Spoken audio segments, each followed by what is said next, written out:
शेतकरी नेते व किसान ब्रिगेडचे संस्थापक अध्यक्ष प्रकाश पोहरे यांच्या आवाहनाला शेतकऱ्यांनी उत्स्फूर्त प्रतिसाद देत दुसऱ्या टप्प्यात कन्हान ग्रामीण भागातून पारशिवनी तहसीलदारांना शेतकऱ्यांच्या यादीसह निवेदन देऊन सहाय्यक निबंधक कार्यालयात मागेल त्यालाच म्हणजेच गरज त्यालाच कर्जमुक्तीचे 121 अर्ज सादर करण्यात आले।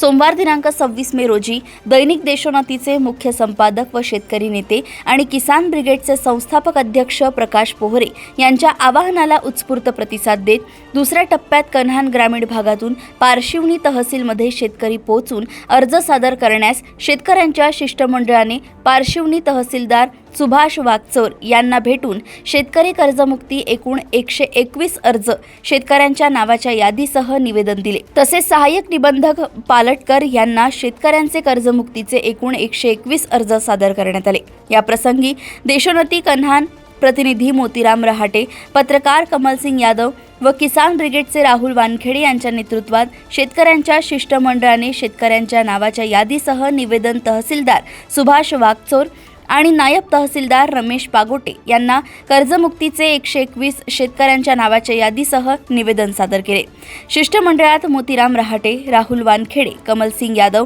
पवन काठोके, रामू लांडगे, गजानन लेकुरवाळे, आत्मारामजी उकुंडे, रवींद्र गुडधे, पूर्णदास तांडेकर, श्रीराम नांदुरकर, मनोज गुडधे, सुभाष मोहनकार, शंतनू ठाकरे आदी प्रामुख्याने उपस्थित होते।